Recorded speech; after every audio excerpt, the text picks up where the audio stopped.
Hi, welcome back to another Wasted Wednesday, We just took a shot. and let's get started. Feeling good. Feeling great. We're getting better. We're getting Yeah. used to it. Yeah, getting used to it, feeling better about it. Yeah. We haven't filmed in a second, so this is kind of jumping back into it. We're like the least tech savvy people. I don't even think it's that. I think this whole process is just hard, and people don't tell you about that. When we say that we've been trying to upload our first 2 episodes for weeks, probably like a month now. And it's hard too because like it's been finals. So Yeah. We've been putting it off. We're just busy in general. So like it has been hard to find time to like for her to edit it and upload it and all that stuff. But it's hard. No one tells you that. Oh my god, no. And like way different from when I was uploading videos in middle school and like elementary school. Like it was so easy. You just like click the button and YouTube would be like on here. That's how you would think. And I thought it's like same thing on Spotify. Like you should be able to just be like, there it is. There, add that. Yeah, it is.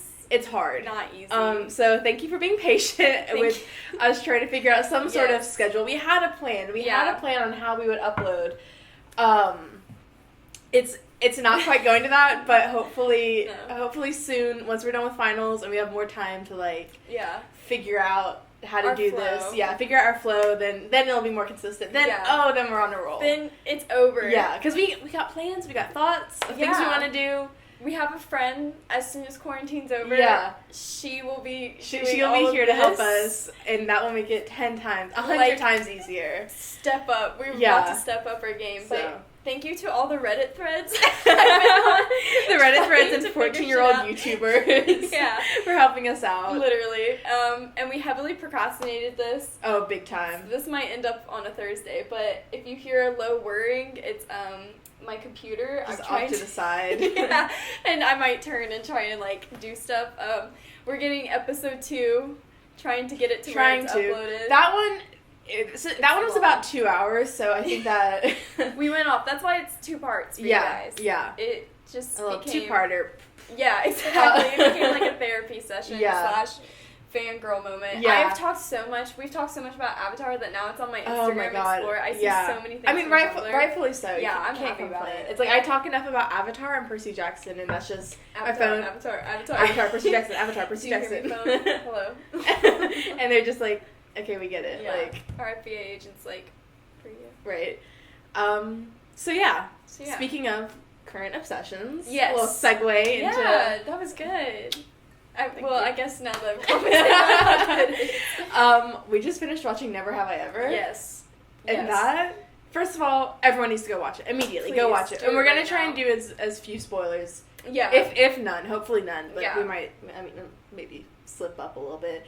Yeah. But I believe in us. But that show is fucking amazing. We laughed. We cried. Yes. Oh my God. I cried like a bitch. Like, I didn't expect it to be such a so you start to get, First of all, let's just preface it saying Mindy Kaling Calling. I'm sorry, I don't know how to pronounce her last name. Yeah. But genius. She did it again. Like it's like literally watching the character of Mindy but as like a young girl. Yes, exactly. In high school. I love it. Yes. Her humor is fucking everything. It's perfect, and it's perfect because it's her doing it. If it was anyone else trying to make those kinds of jokes, then it'd be like, I don't think that would. But she executes it so well, and like the show is such a great mix. Like it is kind of like quirky, and like a little like, I don't know, kind of. I don't know. It's definitely quirky. Definitely like it has its moments, but then also like. It's a really nice balance of being like quirky and funny and having those like kind of sometimes a little like cringy moments. Yeah. But still also being completely serious and like talking about some like really intense like topics without it seeming like forced or like they have to talk about it. Yeah, and they go in on it like just the progression of the show is really nice. Like I haven't laughed out loud to a show. Oh my God, sober. that hard. So sober. And we were sober when we watched it.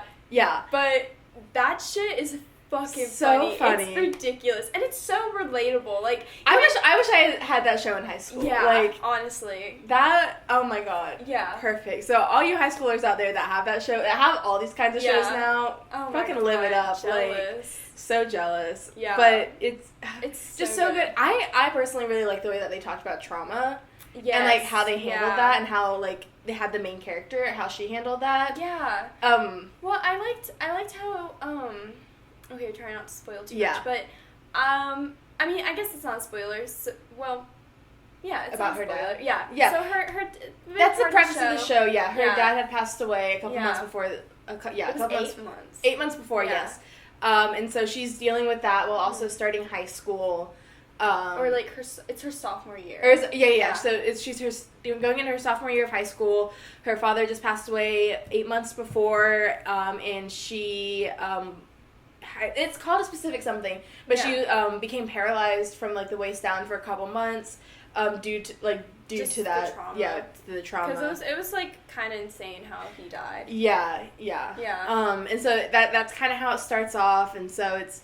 You know, you have that really intense side, but then also she's a teenage girl going into high school. Firecracker. She's a firecracker, and you know you got the hot guys. Mindy loves her hot guys. She loves her hot men.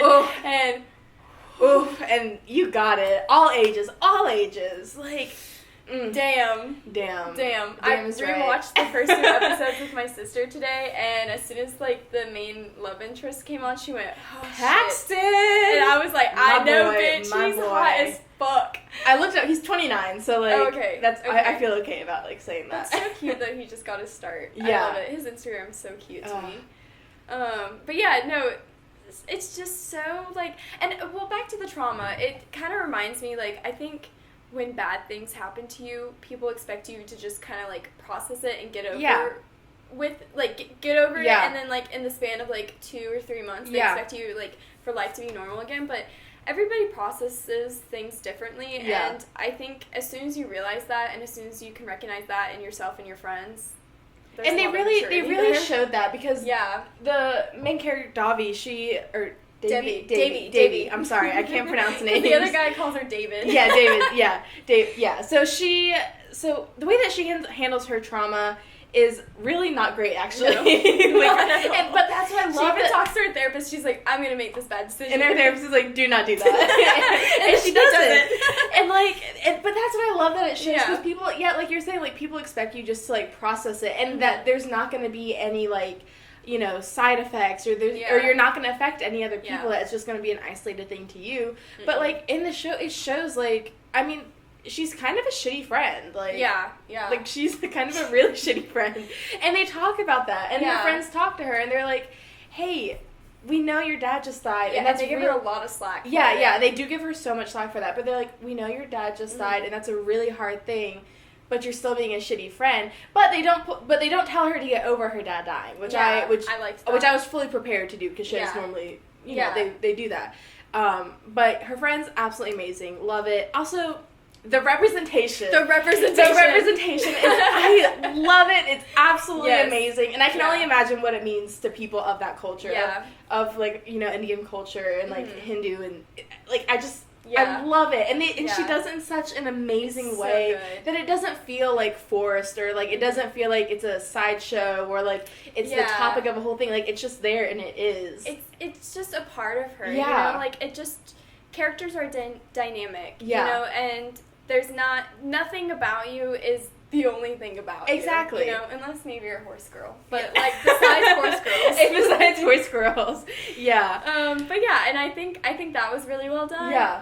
I mean, I just believe, I love representation. I believe in it. It needs to happen because everybody deserves the right to see themselves on screen. But I also think with representation, it really just helps. It helps out ignorant people. No, it really does. It really awakens people, and I think this show did a really phenomenal job. They did an absolutely amazing job. And I saw a tweet earlier today, actually, it was someone that was like, I think they said, "What's up with Netflix adding unnecessary gay characters?" or something like that. I know, and I was like, it's like the only network. Well, and someone quoted that, and they're like, "Boy, wait till I tell you how many gay people are, or how many people are unnecessary gay in real life." Like, and but like that's just how it is. Yeah. Like, And Netflix is actually doing it. And that's what I love counting on Netflix to always have a gay character. Always. Without a doubt. Every single... I mean, not every, but like, majority of their shows. Yeah. Like, it's there enough to where when it's not an issue. Yeah. And they actually just came out with a show about... It was, like, based on this comedian's real life. Yes. I want to watch that. I want to watch that, too. So,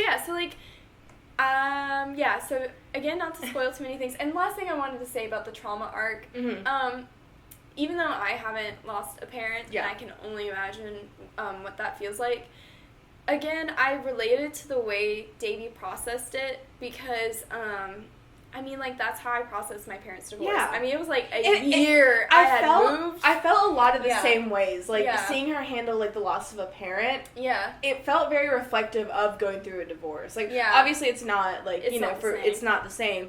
But I could, it was the same enough where I could relate to that. Yeah. Like, I felt like I felt it. And, like, the conversations that she would have with her mom, and then even going back to view some of the past conversations she had with her dad, like, that shit, that teared me up. Yeah. Because it was so real. And the stuff that they just address and they talk about, it's just, it's amazing. It's refreshing to see that on TV. Yes. Especially with younger characters. Yeah. Also, I love that the main character, she looked like a sophomore in high school. Yes. I think we said she's 18. She's 18, yeah. But she looked like a high schooler. Yeah. Okay, granted, like, some of the characters didn't look like high schoolers. No, not at all. But, like, Paxton, he's a little too hot for high school. Yeah. I did not know that hot of a guy in high school. They don't exist. But, like, that's okay. Paxton, I love you, sweetie. Hit me up. But, like, it's just so good. And what we were talking about with Fab and her... Yes.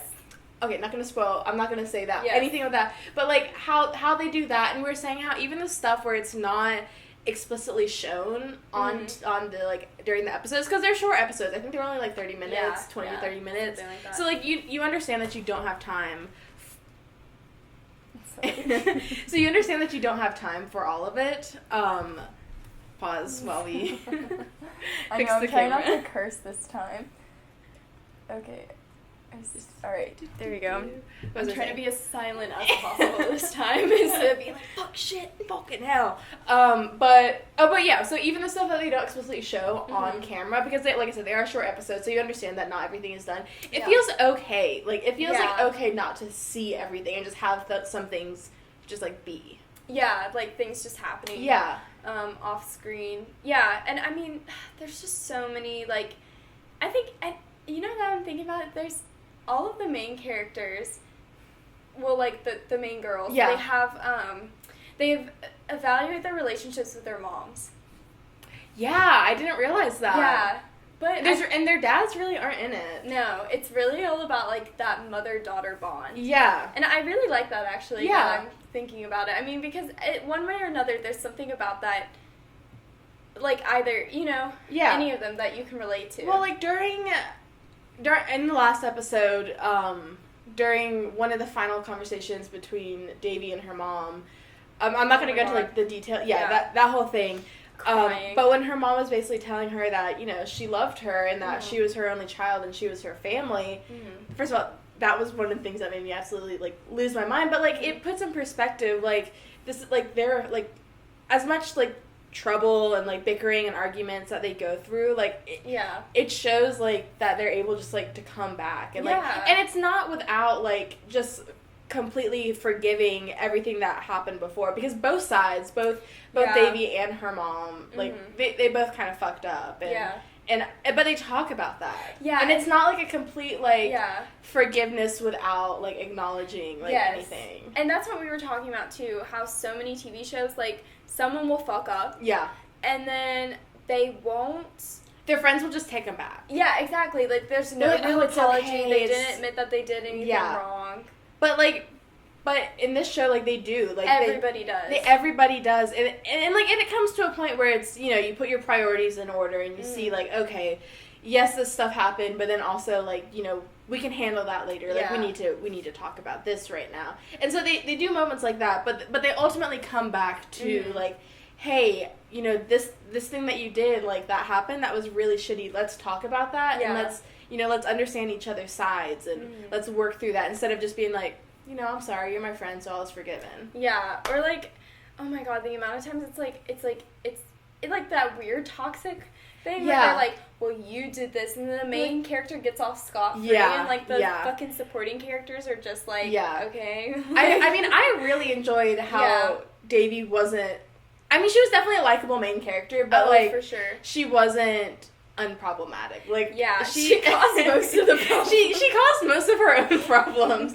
But like, it also shows like she's a sophomore in high school. She's a teenage girl. Like, it's not expected that anything she does will be perfect or like right or good. And she's sometimes like over the top, but like, who wasn't in high school? I Especially think when you're going through such crazy dramatic shit. and I think you were telling me about this the other day about, I think it was something that you're like reading, like an article or something in film, but about how like because you're a teenager and in high school and you're experiencing everything for the first time, that's why it seems so dramatic and it seems so intense, because it's the first time you're experiencing it and you think it's gonna last forever and everything is just so much so fast all the time. And I guess like when you get like a little older, you like, as you experience more and more, you realize that like you have more time, and if you screw up, your brain develops. And your brain develops.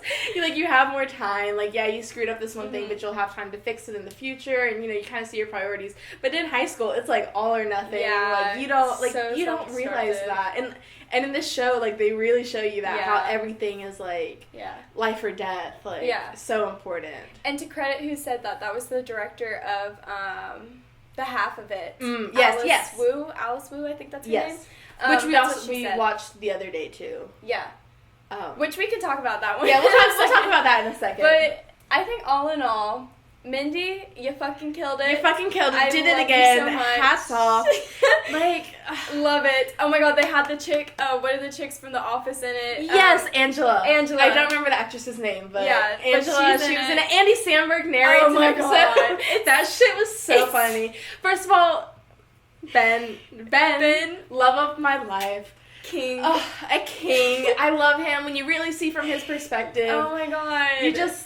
You feel for all the characters. You feel really for all. do. Yeah, there's not really there's not a bad character or like a character that you like dislike or that's made to be dislikable. Like there's really you get episodes dedicated to like each character and you really get to see from their perspective and but that's what I love. You see from their perspective, but it still doesn't excuse some of the stuff that they've done. Exactly. Like you understand why they do it, but it's not an excuse, and they talk about that later on. Yeah. I'm curious for like a Paxton episode. I would really haven't gotten enough in his life. Yeah, definitely. Which I am very much looking forward to in season 2. Yeah. Oh my god, I'm looking forward to so much. Oh my god, season 2. I am looking forward.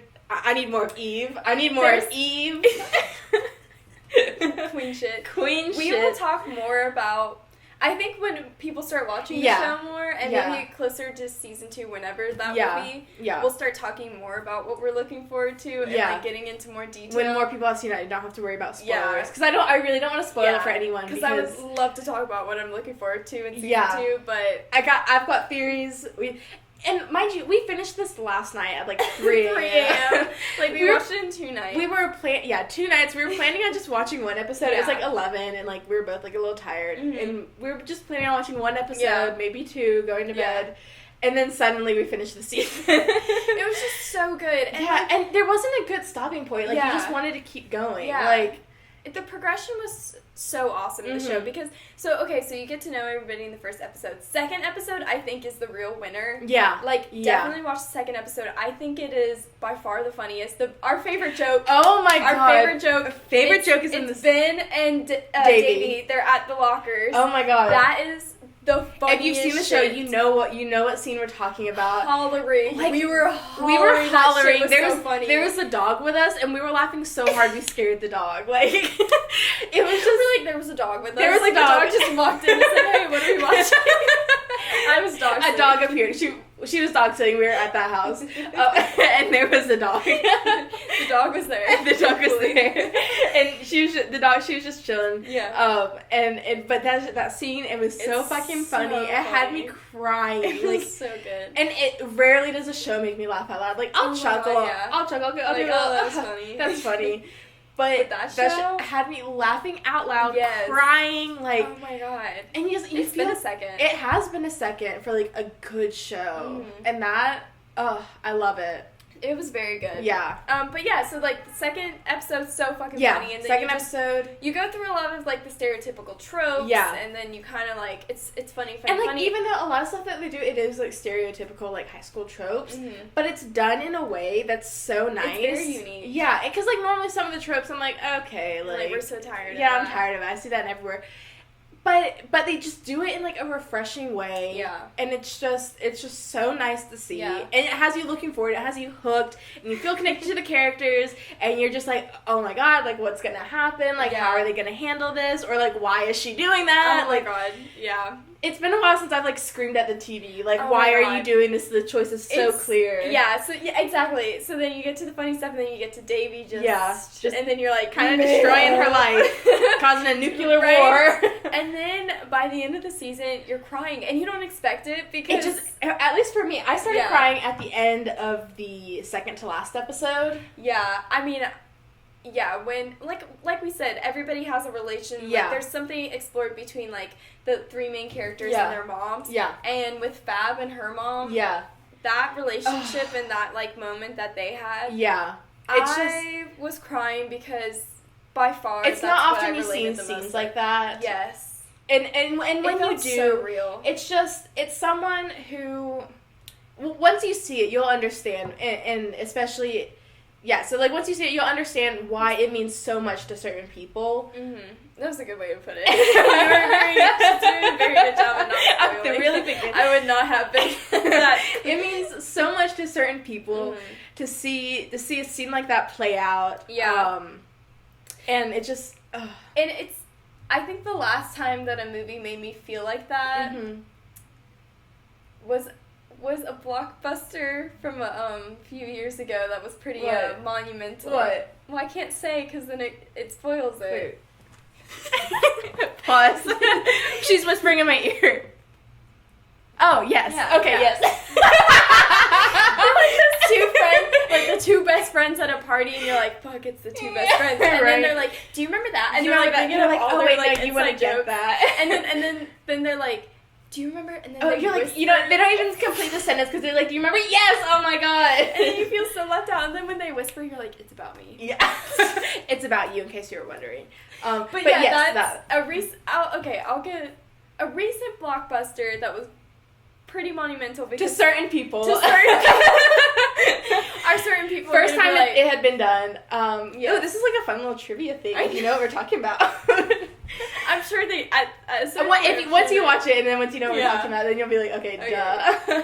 But yeah, like a certain blockbuster, big deal for a certain amount of people because nothing had been. Well, because you're so prepared for it to go one way, and you're like, okay. Yes. But that scene with Fab. Yeah. I hadn't felt that way until I watched that movie. Yeah. But it was nice to see a girl. Yes. Because I identified more with the girl than I did with the male lead of that movie. Yeah. Because he was a guy. Yeah. I mean, to a certain extent, that's kind of where it stops. Yeah. So yeah, that was, and even the way, like, with Eleanor and her relationship with her mom and that whole thing, it just, like, examining the relationships and how, I guess it's, like, how no matter, like, what you, like, perceive a certain family or certain, like, relationship to be, it's just never what you think it is, and there's always, like, there's no, like, right way to, like, have a family. And I think that's kind of like a main point, especially when you look at Davy's family and like her mom and her cousin. Like there's no right way to run a family, and no one really knows what they're doing, and everyone's just trying to to figure it out. And you fuck up, and you have to apologize, and you have to deal with the mess that you've made, and that's just how it is. And no matter the age, like, because I mean, like, even like in her family, she's in high school, her cousin, like, she's in college, a little older, and then her mom, no matter the age, you still make mistakes, and like, you have to figure out your way. Yeah. And it's just so nice, and the balance between the comedy and the serious stuff, I could go on and on about that. It's just so beautiful, so good. Yeah. Really. She did it again. She did it again. Did it again. Oh, love Loved it her so much. Like, I'm so hyped for the next season. When I tell you, I spent so long last night just, like, laying in bed thinking about, like, wow. I want more people talking about it. Me too. Like, I can't wait. I can't wait for some of the scenes to honestly surface on Twitter, and I'm surprised that they haven't yet, because the comedy... last week, or, like, last Thursday or Friday? Yeah, it was very soon, so I guess that's fair. Yeah. And then what was his name? Jonah or something? Yes, Jonah. That shit. So funny. Fuck it. That was too good. That was too good. And again, once you watch, I feel bad for people who haven't watched the show, but like, hopefully us like raving on it will like make you want to watch it. Yeah. But that shit, it's so funny. But also, I mean, we all knew someone like that. We all know someone so like that. It was the party scene with him. Yes. Oh my god. Too good. Too good. It's good. It's just, it's such good shit. Like, it's... So, please watch it. Please watch it. Give it a shot. You really should. Yes. At least give it till the second episode. Yeah. If you're not hooked by the second episode, fine, whatever. Which really, if you aren't... So, you need to re-examine some stuff. Because, like... Yeah. Like, it's just... It's so good. It's nail on the head type shit. And also, it's quarantine. What else are you gonna do? Just watch it. Just watch it. It's like 10 episodes. Yeah, it's 10 episodes. Only like 30 minutes. Yeah. It's really short. Yeah. But it's perfect. It really is. It has a 100% score on Rotten Tomatoes. Which rarely happens. Very rarely happens, especially to like that kind of like comedy like type show. Sitcom-y. Yeah. Very rarely happens, but after watching it, you realize like, yes, it absolutely deserves that. Oh, yeah. Like, I mean, even us talking about it at, like, the level of depth that we have right now, I'm, like, realizing things. That, like, I'm just more and more, like, how just, it's great. Great. And then, like, and there's so much more that I'm sure we could talk about, but I really don't want to give away spoilers, because I want people to experience it, like, the way that we did. And just, like... Yeah, because if you're anticipating these things, then it's not as fun. Yeah, it's not as fun, and then it's just... Because, I mean, you kind of go through it, like, with Davey, like, too. Yeah. You're so even though you're like, okay, like, girl, you shouldn't have done that, or, like, whatever. Yeah. It's like, well, you did, and now we're in it, and how are you going to get out of this? Yeah. Or, like, how are you going to deal with this? And at first I didn't know how I felt about, like, a man being the narrator, but that ended up being pretty great. Yeah. And it makes sense why he's the narrator as the story goes on. In the end, it really does. Yeah, I mean, we said we would, I mean, I think if Mindy would have narrated it, that would have been absolutely hilarious.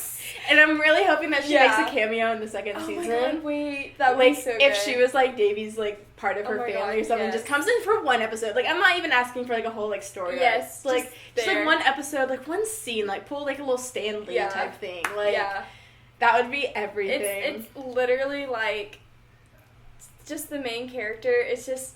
Like, if you watched the Mindy Project and you loved it because of Mindy's character... And, like, in that type of comedy... Yeah. Then this is perfect. It's like, the same but younger. Yeah. Good. Actually, I saw this thing online that people were comparing, like, some... Like, just, like, little tiny things that had happened in Never Have I Ever, and some stuff that had happened in the Mindy Project. And there's actually, like, quite a bit of, like, parallels. I love it. So I'm like... I just love to think that's a young her. I love to think that. So we were gonna real quick, because we did mention it, talk about the half of it. The half of it. So we were really hyped to watch it. We were very excited to watch it. And we're excited to see more of what the director does, because I feel like having a film it was beautifully shot. The movie itself was beautiful. We'll say that. Beautiful people, beautiful shots. The main actress, can you do some voice acting or like read a book or something? I love your voice. Some audiobooks. I am in love with you. I'm in love with all of the characters. Yes. Everything is good. It's very cute. I think we both kind of thought it's just, it needed, like, a little bit of refining. Yes. With the plot. It was, I mean... Yeah, well, so what I said last night was, like, okay, so I just finished my fucking creative writing class. My professor is great, but I've learned a lot. And I think in like, literature, you can't get away with, like, leaving things unanswered. Like, you can't just mention somebody and that person never appears. Yeah. You know? Like, you have... It's like, you say something and it has to be like, okay, why'd you say that? Like, there has to be a purpose to everything that's written. In films, I think you can get away with it more. I think you can just, like, mention, like, I'm gonna go stay with Cassandra and never have to show who Cassandra is and, like, totally, completely get away with it. I think with Never, or why do I want to say that? Because we watched it in the same night. Yeah. I think with the half of it is, there was just too much. Yeah, there's too many things that were left mentioned and then never followed up with. Yeah. And, like, again, you can get away with that in film, but it was almost too much. Like, there needed... And, like, reading about what the director's intentions After reading that, I see it a lot more in the film, and it did help bring clarity and kind of put a different lens on it. Mm-hmm. Because, so, if you haven't watched it, and I think this would help just going into it. Yeah. So, The director, which, love it, she's a queer woman. Yes. Respect queer directors.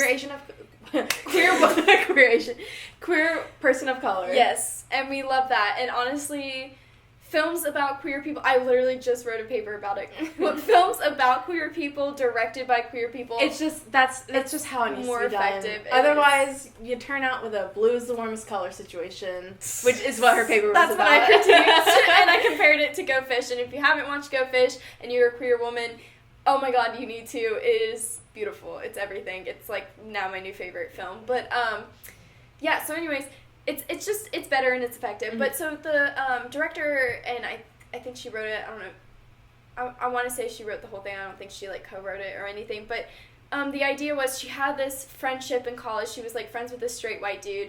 And they were really great friends, and he was the only person that she really felt comfortable to come out to, and he really helped her out with that.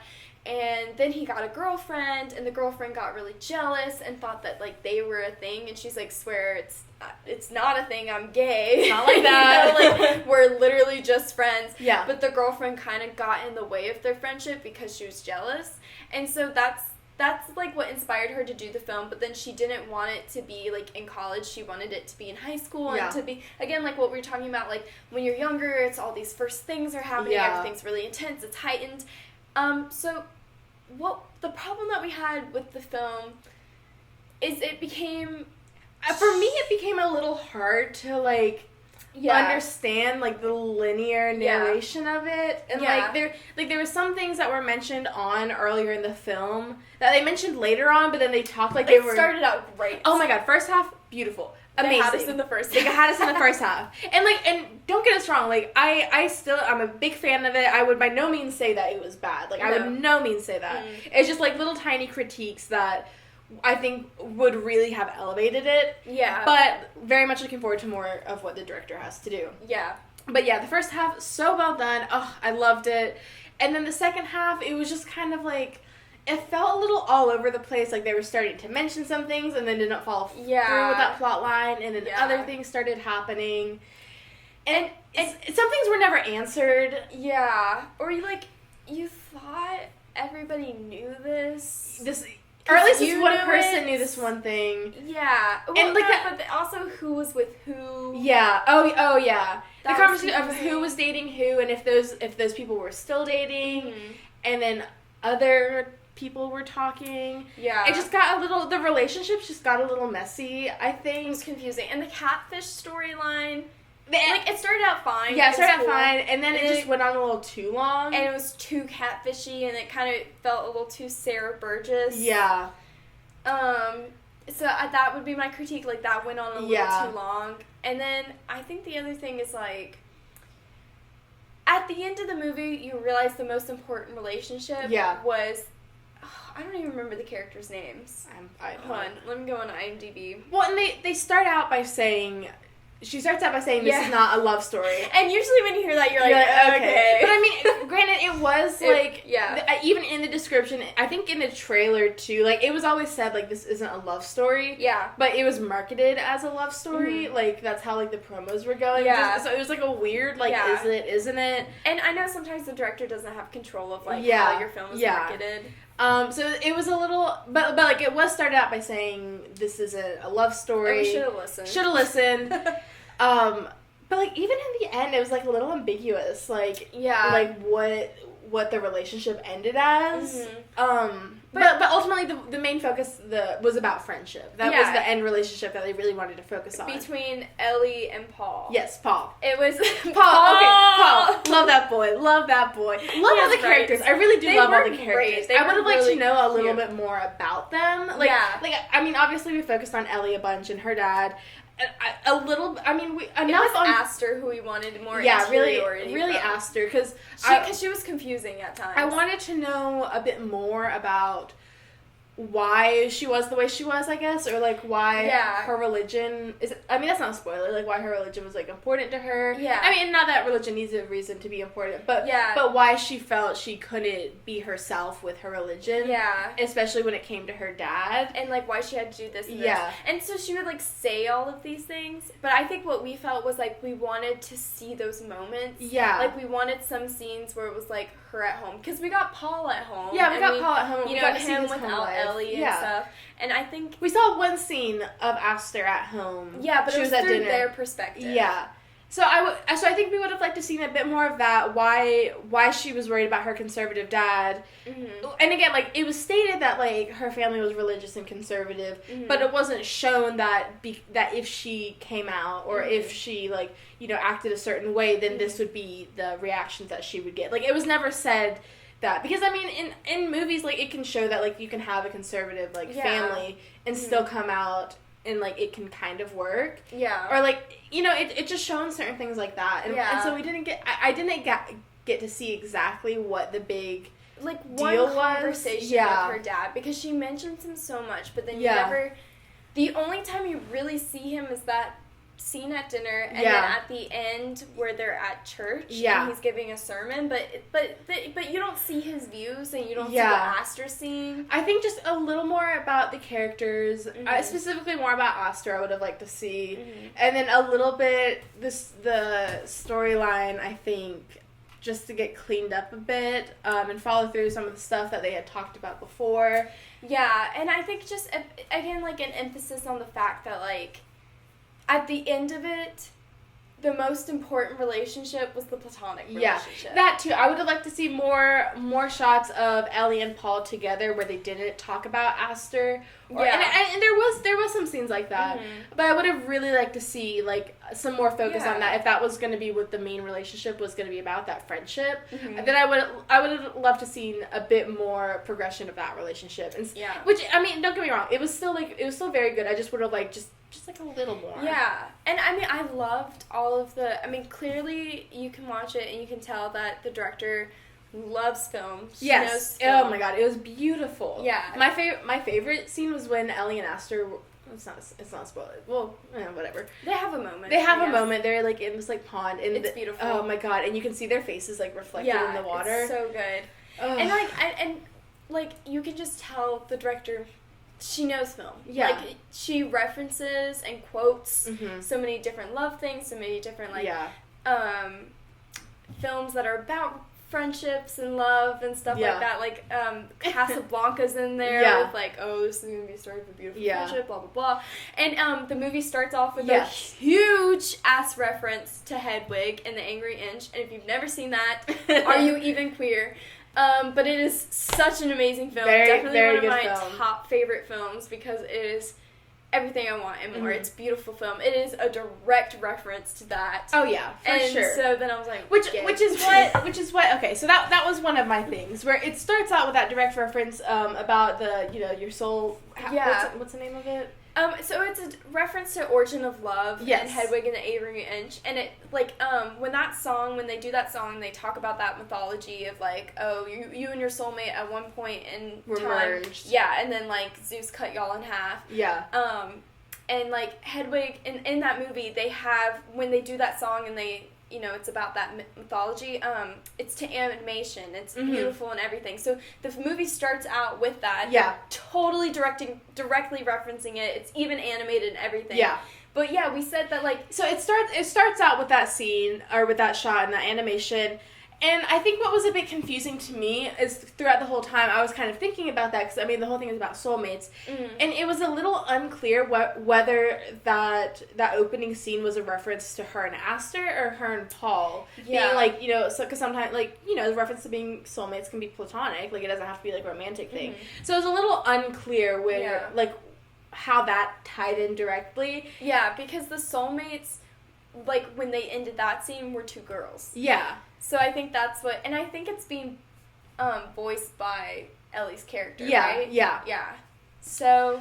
And, yeah, so it was just a couple things where just a little bit more. I think that's all I wanted, like, just a little bit more. And very clear, again, on, like, which relationship is the most important. Yeah. Is but, it like you're Paul and Ellie, or Ellie and Aster? Yeah. But like you're saying, this is the director's first, like, big movie that she's done. Yeah, that's what it looked like, just judging off her IMDb. Yeah. So I'm, like, very excited to see what else, like, she has to do in her career. This feels like a jumping off point. Yeah. And for, like, great, like, it was a really good film. I just, like, a couple little critiques. Yeah. But look, I love queer women doing films about queer people. You market me a queer movie, I will always watch that shit. I will always watch that shit, and I, like, Yeah, that's it. And we need more of it. We need it on more mainstream platforms. Exactly. And we need it to reach audiences. And just real quick, to get on my soapbox, because, again, I just wrote a research paper about it.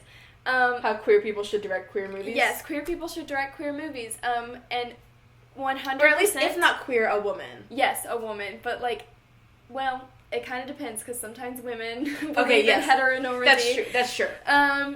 But at the end of the day, a straight man should never direct a film about queer women. Facts. Facts. With Blue is the warmest color.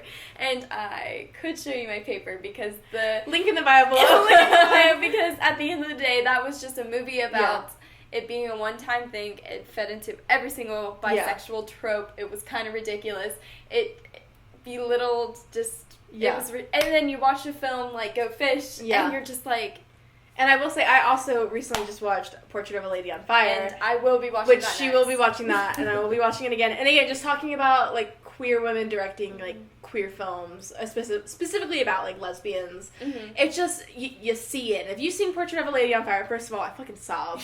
I came into her room after, and I was like, bitch, I'm crying. I was like, bitch, I'm crying. But it just, it's so different, and especially in the way that movie was filmed. It's so different. And you were the one that told me about how when, like, directing or filming, like, a lesbian film, how it kind of, like, it has to, like, be new. Like, it's I can't remember exactly what you said about that. I read Dolores, I think that's how you say her name. She basically is just, like, huge in queer theory and all of that, especially lesbian queer theory. I think she's French. But I think it's her who theorized that, like, so going off of, like, Laura Mulvey, and, like, she kind of, the grand theory of, like, the male gaze and everything we see in cinema, especially classical Hollywood, is geared towards men, and then they see themselves in film that's, like, the surrogate of themselves, and if a girl's in it, they don't matter. They're literally just an object. They're there to be objectified. They feed into fetishes and all that. So... Dolores theorizes that, okay, so queer cinema, especially lesbian cinema, basically has to rework the way it's even shot, the way you even see it, to completely avoid the male gaze. You know, like, the gaze isn't there because it's a woman doing it, and they're kind of recreating the way it's done. So again, like I said, I referenced Go Fish, and so, like, in Go Fish, they interrupt the linear plot a lot, and it kind of becomes very documentary, and then you have, like, Kia and Evie, and then Daria, and then, like, whoever Daria is fucking at the time. They're kind of, like, talking about what's happening, you know? And, but, like, a lot of what they do in that film, it's so... avant-garde, but it's also like, but it's different, you know, and you're watching through a woman's perspective, and you know, like, there's the feminine voice, and you have Max's voiceovers, and she's literally talking to you, and so like, queer film literally has to, especially, again, lesbian film or women loving women, like, they have to rework the way you see it to just to eliminate men, to get rid of them. And I was thinking about, like, 'cause, like, I think you had told me that, like, either before or, like, while I was watching Portrait of a Lady on Fire. But if you've seen that film, then you know it's an extremely quiet movie. Like, there's no score to it except for one song, which It's a pivotal moment. But at the middle and end... I'm so excited to watch it. Oh, I can't wait for you to watch it. But yeah, it's an extremely quiet film. Like, there's no score. The only like, sounds that happen are, like, you see directly produced in the movie. Mm-hmm. And just even the way that it's shot, and, like, there's no sex scene. They begin the sex scene, but then they don't, like, show anything. And I was reading this thing about the director, which I can't remember her name right now, but she was doing an interview and the interviewer was a male, and he was asking why she didn't include a sex scene, and she said that she thought it was more seductive and intimate to have the viewer use their imagination instead of directly showing. And the male interviewer was like, you expect the audience to imagine it? And she was like, boy, she didn't directly say this, but it was implied, like, in my head, I heard her say. Direct quote. Boy, if you don't. Boy, if you don't. But that's the big difference between a straight male director and then a queer woman directing a film. Yeah. It's just, and, you know. And again, you can see that in... I like I said, I'm sorry, I just wrote this, so it's like fresh. She's been working on it for a long time too. I got 20 points off because I turned it in late. But it was really good. Thank you. But yeah, like, so blue is the warmest color. It got a lot of flack in the U.S. because we're sensitive to sex. I mean, it's true. We're kind of like a prude nation or whatever. You know, we're not as like sexually liberated as like some countries, but it wasn't pornography, and a lot of people were critiquing it, got judged by other people who liked the film, being like, you don't like it because it's pornography. It's like, no, it's not pornography. It uses a lot of the same conventions as pornography, especially with the close-up of, like, the female orgasm. Like, I mean, that's, like, why else are you watching it? You want to watch her enjoy it. Go watch some gay porn or lesbian porn. Exactly, you know? If that's what you want to see, then do it. Unless you're a straight guy. Unless you're a straight guy, do not. Do not. Basically, if you're a girl, that's what you're into. Also, don't watch off Pornhub. Fuck Pornhub. Pornhub, it's... Yeah. A whole thing. A whole thing. We don't... You know, that's another episode. But it's not pornography because even in Blue is the Warmest Color, they don't show you everything. There's still enough to the imagination. Yeah. But even with Go Fish, at the end of the movie, there's this whole, like, sexy montage, and there's, like, boobs. But then there's these, like... Again, like, reworking the way film is shot, so there's these extreme close-ups. Like, I think there was one where it was, like, spoiler, but, like, you knew what was going to happen, where Max is kissing Eli, but then, like, for a moment, you can't even really figure out, like, what part of the body is, and then you're like, oh, okay, and, like, Max licks her fingers, like, you know what she was gonna do. Like, it's all implied, and there's innuendos, and it's still just as sexy. There's still enough left to the imagination. It's just stimulating. Yeah. I just think it felt more catered to me. Yeah. Because I'm a woman, and it was directed by a queer woman, versus when I watched Blue is the Warmest Color, where, like, those scenes felt drawn out. They play into a lot of stereotypes. It's almost hard to believe that the director wouldn't know these, like, sex positions and those fetishes and the stereotypes as a straight man, and a lot of lesbian pornography is, you know, catered to straight men. Yeah. So it's hard to imagine that, I read, it was called Gazing at Medusa. She was like, it's hard to imagine he wouldn't think. He wouldn't know those stereotypes as he's creating this film. And even the film is based off of a graphic novel, and even the author of that, who is a lesbian, who is French, was like, this felt like pornography. This is like, there's clearly wasn't lesbians on the set, and like, you took my story and you made another version of it, but she didn't like how it was just inauthentic. And again, back to the Gazing Medusa article, they talk about how in her comic book, she kind of like, there's sexy scenes, but it's still kind of like reworking them from like, well, it's like when you watch something without the male gaze, like, you don't realize that everything you watch is from the male gaze until you watch something without it. Yes. And that's when you feel so connected to it. Yes, exactly. And it's a weird feeling to finally feel connected to something you didn't know you weren't connecting to before. Yeah. And you know what else made me think about it? So again, sorry, I'm going so much into theory, but again, back to the, like, feminine voice, they say a convention of that, like, a way to, like, address the audience as female, like, assuming the audience, or not assuming, but just, like, addressing the audience as female. And The audience doesn't have to be female. Yeah. It's just addressing it as so. Just as a new way to, like... Yeah, again, to avoid that. Lens, and then the feminine voice and, like, doing that through voiceovers of women. Well, when I was reading that theory, which I think her name is Khan or whatever, textual politics. See, it's on the mind, y'all. And another Dolores theory or whatever. But anyways, it made me think about the fucking newest Harley Quinn movie. Oh, yeah. That movie, I was like, let me see those credits. I know women wrote it. I knew women directed it. And it's true. And I mean, Margot Robbie was the executive producer. Like... I was actually talking to my mom about, specifically about estrogen, but, like, I was just showing my mom. Love you, bitch. She's Harley Quinn's stunt double.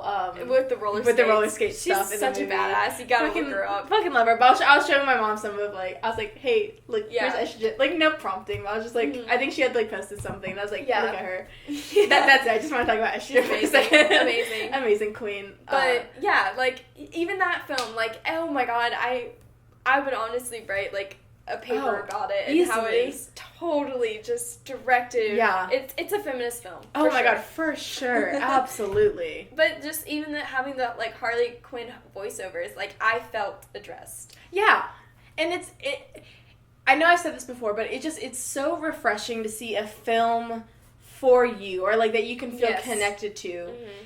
And I'm like, is this what straight men feel like all the time? Straight white men in all their army movies? In all their fucking army and superhero movies? Is this what it feels like? Because that's what I felt like walking out of Harley Quinn. I was like, shit, I'm gonna pick someone up.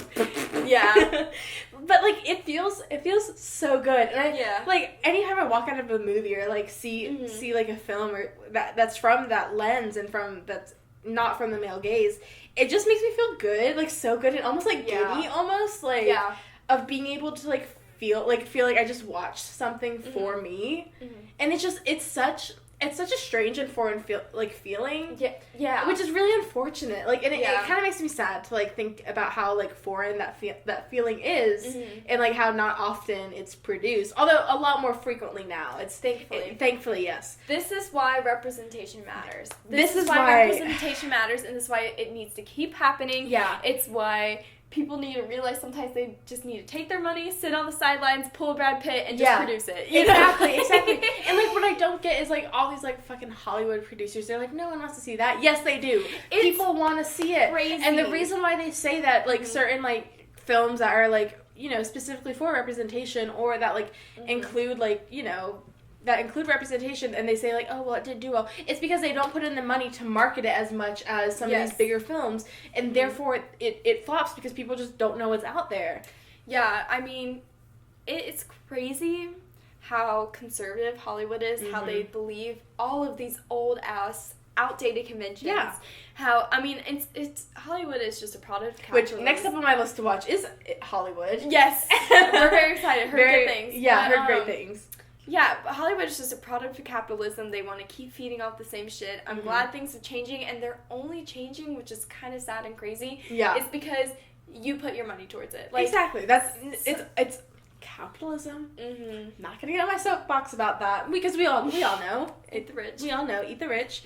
But I mean, yeah, capitalism runs the world, and specifically Hollywood. That's why when I see films that's like, oh my god, yes, you're, you know, representation, we're doing something here.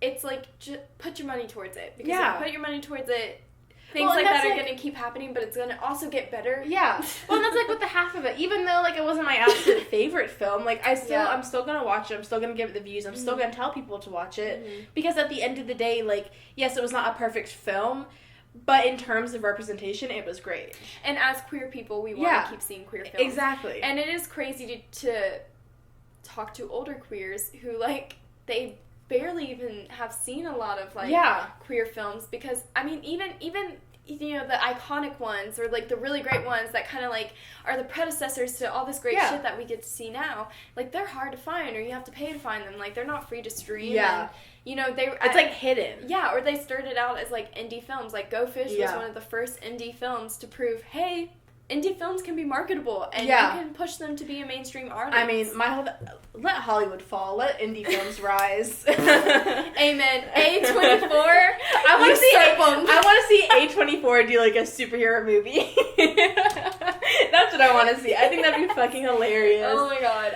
If I could ever get a film distributed by them, I think I would shit myself. Oh, but like let Hollywood fall. Let them fucking burn. Yes. Oh my god. Get rid of the the big five or whatever they're called. Yeah. Let them burn. Let indie films. Let them rise. Let different film companies. But they're the ones who are like doing the shit. But exactly. yeah, like I mean, the most like my favorite queer films are kind of hard to find. It's like, oh yeah. Like, But I'm a Cheerleader. Oh my god, that movie's a good ass movie. So good. Hedwig and the Angry Inch. Yeah.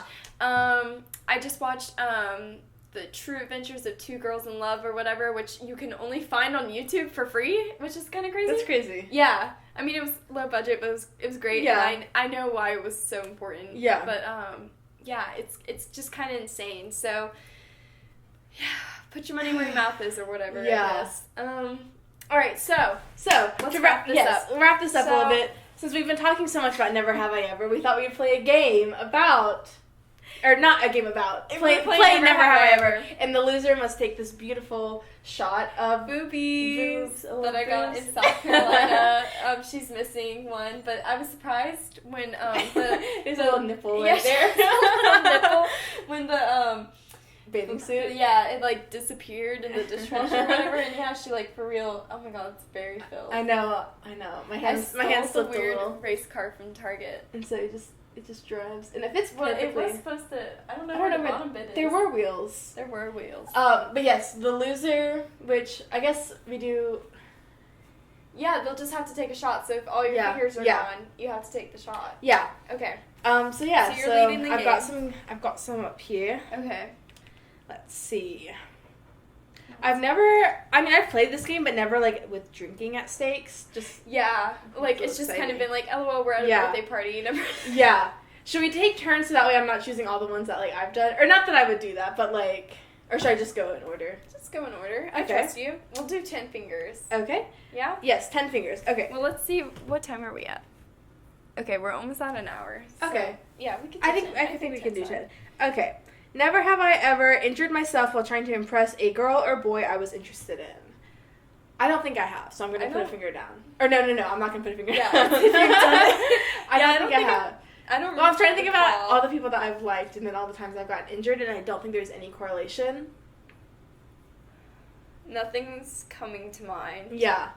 I don't think so. I've also never really gotten, like, seriously injured. Yeah. So. I don't think so. Okay. So, moving on. Never have I ever taken food out of a trash can and eaten it. No, nasty, disgusting. I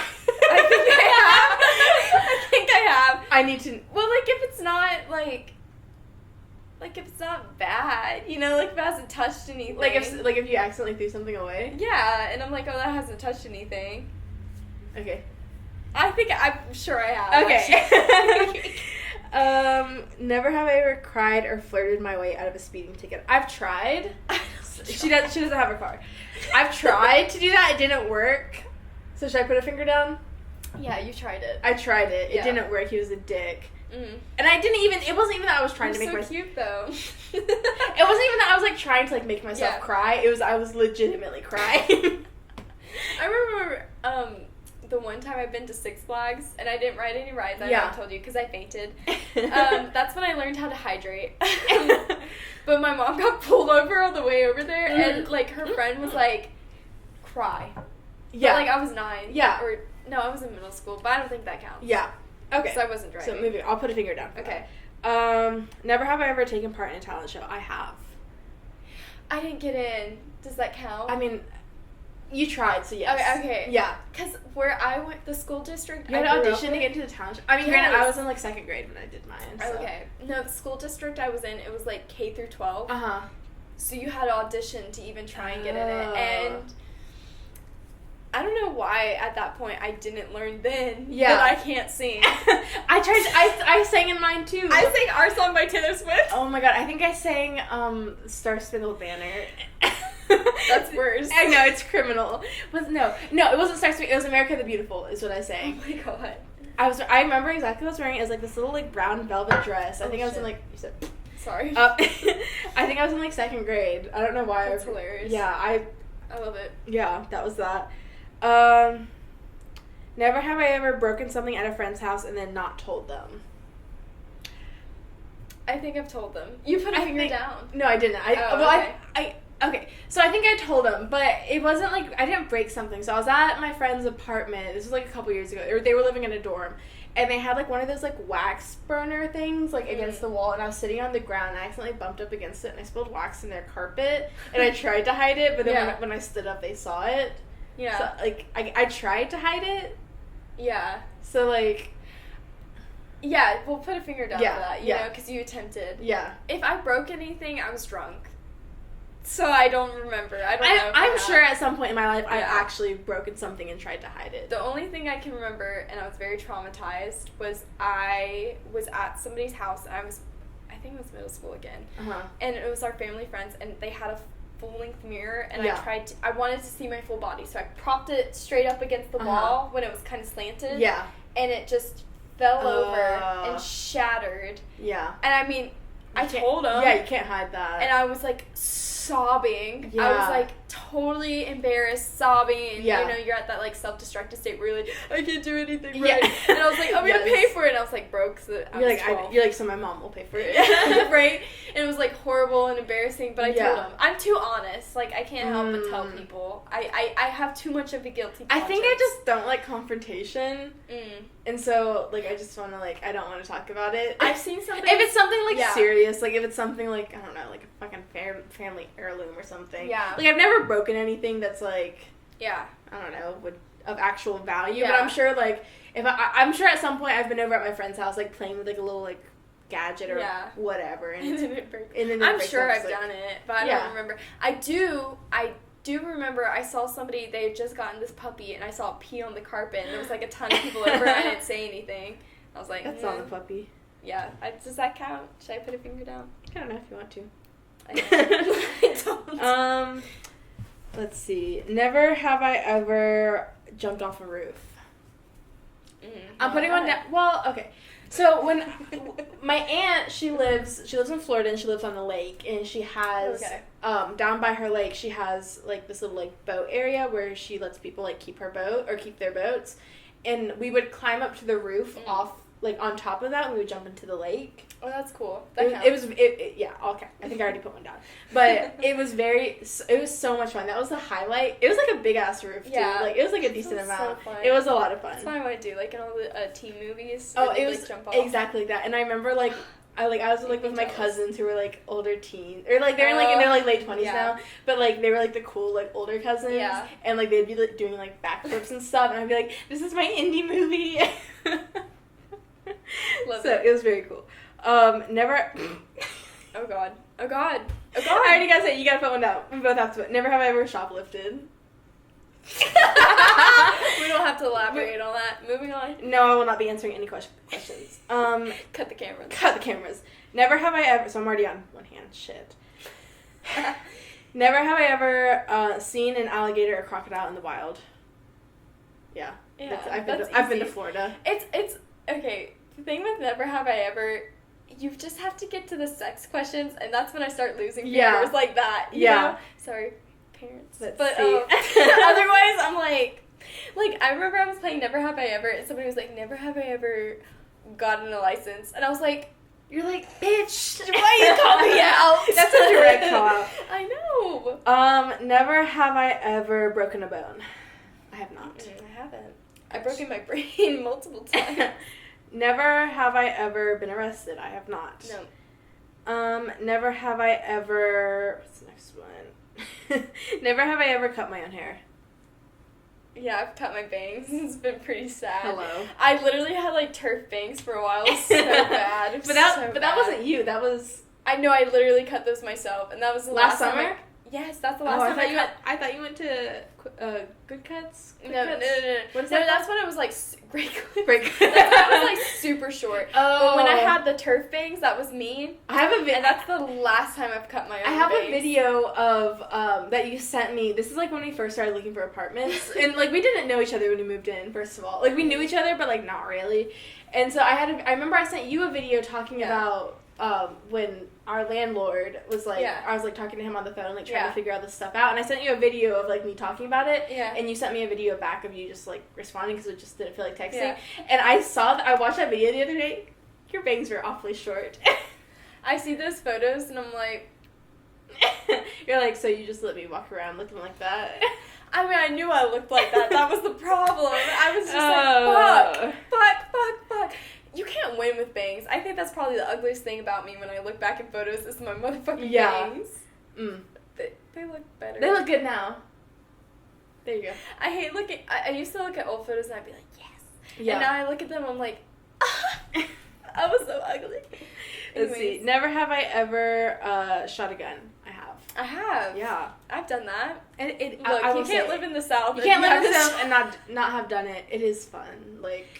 Yeah, I think I was scary trying to aim at something and I totally missed. So I obviously we live in the South, so like duh, we shotguns. But then also I have family up north, but like way up north, like in north, like where it's like basically the South part 2, except like it gets cold. But the North is like less aware of how racist they are. Yes, exactly that too. It's and so my uncle lives like up north in like northern like New York area, and so he has his own farm and stuff, and he has like his whole gun thing, whatever. It's and always a farm. You end up on a farm, you're shooting a gun. Yeah, and so and we used to go up there during the summers, and so he would let us like shoot his guns and stuff. That's what happened to me. We literally. Yeah.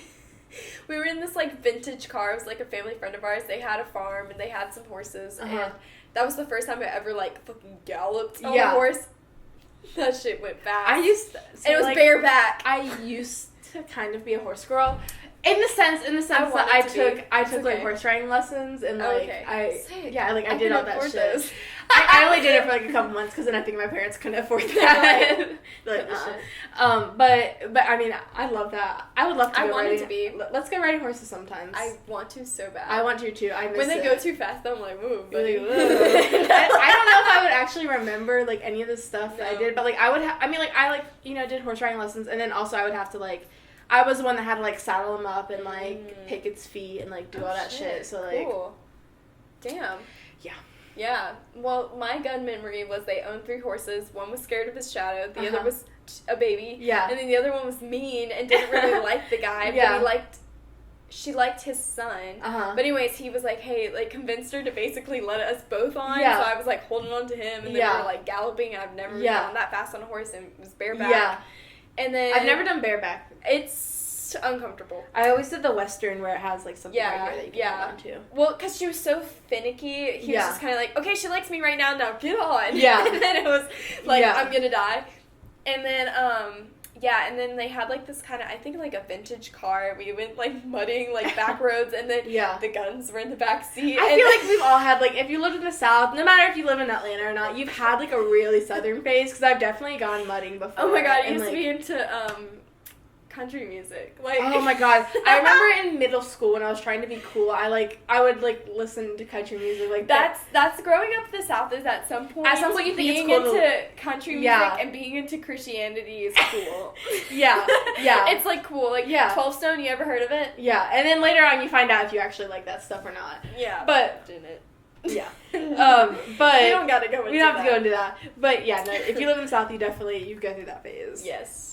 So, never have I ever... Where was I? Oh, I'm like one behind you. It's not bad. Okay, sweet. Never have I ever dined and dashed. I have not. I don't think I have. Yeah, I don't think I have. I don't think I have. If I had, it was a complete accident. Yeah, same. But I don't think I have. And then also, not about that. No, because I want to leave my tip. Yeah, exactly. They deserve it. Yeah. There was one time, if y'all know who Cupcake is, Deep Throat, you ever heard of it? There was one time we were like so stoned. Like, you know when you're stoned enough where like it's cold as fuck outside but you don't need a jacket? Yeah. And we walked like 20 minutes from the venue after seeing Cupcake to this popular her neighbors, this popular spot in Atlanta, and we went to like one of those ice cream shops. Yeah. I won't say which, but I think I know what you're talking about. You know what I'm talking, And so we went there, and we were all, this might have been another time, but we were so stoned, and I think the guys there were trying to let us just take the ice cream for free because we stood at the register for like 5 minutes and we're like, we need to pay. Like, where are they going to come so we can pay? And then we're like, they're not paying attention to us. And then we paid, like, finally after like they're like, bitch, 5 we were minutes. trying to help you out. They were trying to let us steal, and then we left and we were like, we could have stole that. But, you know, you're like paranoid and shit. I just feel too guilty about that. Yeah, no, like, I want to pay and I will want to shoplift, but I will not dine and dash. That's, well, yeah. That's where I draw the line. Because you want to tip.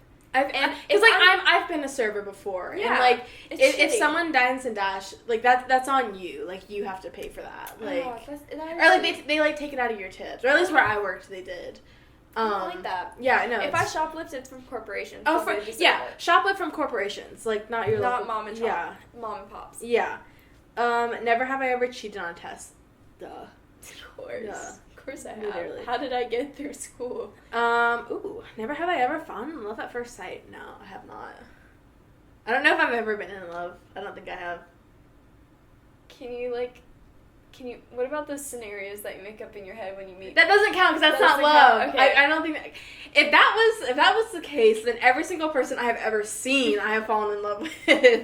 I will see a person and be like, but what if we like fell in love right now? But that's not love. That's different. That's not love. Yeah, no. I'm not invested like that. Yeah. Never have I ever been trapped in an elevator. I have. And I hate it. I was when I was at my last school before I transferred. I was in the elevators at one of the dorms, just going up to like see some friends, and like that elevator was kind of known for being like a little finicky, but like I had never experienced that, and I kind of get elevator anxiety just because like it's not that I'm claustrophobic. I just the idea of legit being stuck, like don't love. And I got stuck, and we had to open the doors, and I had to crawl out. And I also have a fear of if for some I think I watched some like scary movie or whatever where the elevator just drops and the person's like yeah, I have a fear of that, and that happened. Or no, that didn't happen. That it didn't drop, but I had to crawl out of it. It was horrible. Not fun. Never have I ever been on TV or the radio. Oh, that's right. That's right. I told you about that? Yeah, you showed it to me. I feel like I keep it looking. I was in a commercial. Wait, was that you or? Oh no, Rocket's been in one too. Yeah, I was in a commercial once. I for a time period I wanted to be an actress. I realize now that is not what I want to be, but I thought it was my big break. I was like, yes, I'm in a local commercial, and it was kind of dumb. I had one line, and then my peers found out about it, and I got made fun of a lot for it. Your villain origin story. No, literally. Biggest paycheck I've seen to date. Sometimes I'll be in the shower and I'll think about that paycheck, because I thought I was going to get $50 for it, because I was 12. I was 12 and I thought I was going to get $50. And I got a lot more than that. And that definitely helped me throughout all of my mall adventures throughout middle school. But I think about that paycheck sometimes, and I think about maybe I should do more commercials because it's so easy. But I don't want to have natural hair color. So, but I had to do 15 takes for one line. It was ridiculous. I told my dad, I was like, am I fucking up? And he's like, this is how it goes. And I'm like, is it? It's show business. One line, and I did 15 takes. Okay, so never have I ever had a crush on a friend's parent. Ugh. I have not. None of my friends' parents have been hot enough. It would creep me out. I think that too. Yeah, I've had a friend's sibling tell me, and it was the first time someone told me that my dad was hot. Mm-hmm. And it's like, I know it's just too weird. It's weird. Like, I know my dad doesn't look his age, and I get it. Yeah.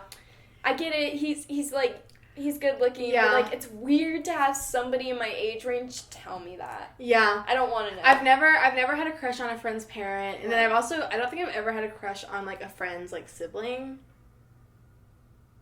I haven't. Well, because also all of my friends' siblings are younger. Oh. And like and they're younger and they're like my brother's age. And, okay. And that. Oh no. What? Same shit. The battery died. Oh no. The battery died. Okay, same shit as last time. Fucking battery died. For those listening to on Spotify, battery died on the camera, so we had to improvise a little bit, but it's okay. You don't have to worry about that. Whatever. We're at the last little bit. I've got one finger left. In case you're wondering where we were at, I got one finger left. She's got two. Never had a crush on friends' parents, or friends' siblings, because all of my friends' siblings are younger, around the same age as my brother, and that's just too weird. I can't do that. They were older. Okay, well. Never have I ever accidentally sent someone to the hospital. Okay, I'm not putting a finger down. I've never done that. I broke my sister's arm. Wait. Okay, sorry. So I was thinking, I'm like, my brother's a person. No, I don't think that I've never done anything. No, like I've broken my sister's arm. My dad has like one of those 3-seater cars, and we were like in the far back seat, and she went up to the real back seat or whatever, and I had rolled over in an intricate way, and I happened to just completely roll over her fucking arm, and it like, oh my god, did that or whatever. Oh my god. And and then she like complained about it to her parents. She was like, my arm hurts. And they were like, no, it doesn't. And like for 2 days, my parents, like, she basically had to complain about it for 2 days, and then my parents were like, okay, maybe we should take you to the hospital. And then they did, and it was like a buckle fracture or something. I don't know what that is, but it doesn't sound good. Not fun. Never have I ever been slapped across the face. I have not. Siblings don't count, right? No. I feel like maybe my sisters hit me across the face. But nothing intense is coming to mind. I've slapped somebody. Like, I've had a friend who was, like, going through kind of, like, a manic moment. Yeah. And she was like, I'm really freaking out. Like, slap me. And I'm so good at bitch slaps. And I was like, I've never legitimately slapped or been slapped. Okay. Which is a little disappointing. I would like that in my life. I would love to slap somebody who pissed me off because I think I do a great job. Like, maybe we can work something out. I want to have that movie moment, you know, when they pour the, like, drink on them? Yes, absolutely. Front hand, backhand, discipline and respect. Never have I ever snuck into a movie. Ooh, oh no. Oh my god! So now what? Should we like just drink half of it in solidarity? This is a full shot. Half shot. Okay. You can go first. Wait, let me go first then, because I feel like you're not going to take a full half. You don't trust me? I don't trust you. Not with shots. Okay, fine. You have to tell the story. Of what? Like, what did you sneak in to see? Oh, okay. Well, I guess I'm counting this because, so when I was in high school, the movie theater by my house that, like, everyone went to, it was basically run by, like, oh, shit. There's my half. Just spilled a little bit of the shot. It's okay. Here, I'm gonna grab a napkin. Basically everyone that, like, worked there was, like, my age or, like, my friends. And so you could just, like, buy a ticket for,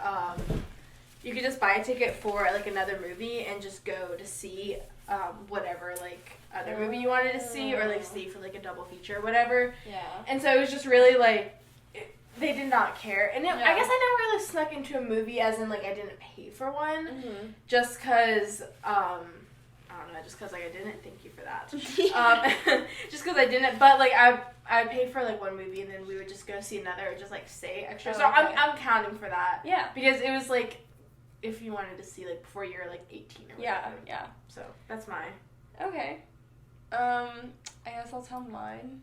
Yeah, a little bit more. A little bit more. So the movie theater near where I lived in high school was pretty relaxed. It's a crowd favorite. If you live in the Decatur area, you know the one I'm talking about. It's the best one because it's cheapest. And they usually don't care about how old you are for movies. But they cared that night because we happened to go on, like, a popular weekend night. And we had a bag full of Waffle House to go. Oh my god. Because we're like... Yeah. And we paid for Suicide Squad. Mm-hmm. And it was my third time seeing it. Mm-hmm. I loved it the first time. Yeah. But then when I started to get to 2 and 3, I saw what the critics were seeing. Yeah. But we were like, let's go watch Bad Moms. You know? Like, let's just do that instead. Like, LOL, we've never done that. We've never snuck into an R-rated. And so we, like... paid for Suicide Squad. We went into Bad Moms, and we were eating our Waffle House, and I guess someone snitched on us, or somehow they found out, and, like, it was so weird because it's the movie theater you least expect to do it. Yeah. But this security guard came up to us, and he was like, guys, just please go to your correct movie, and we were like, God damn it, who's the fucking snitch? Right, to this day, I don't know. But we ended up going into Suicide Squad, and we were like, fuck this shit, this sucks. And I'd already seen it for, like, a third time, so we, like, left. I think we finished our Waffle House, we left halfway through the movie, and I forgot what we did for the rest of the night. Gotcha. So that was a fun little game of, fun little game of Never Have I Ever.